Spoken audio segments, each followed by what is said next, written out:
I always knew that I was different.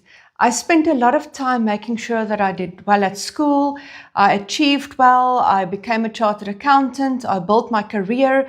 I tried building a life of success which somebody else defined, of what society and norm defines, but it didn't make me happy. It didn't fulfill me because that was only a part of me. There was this quiet, intuitive side of me that I pushed aside, that I didn't embrace.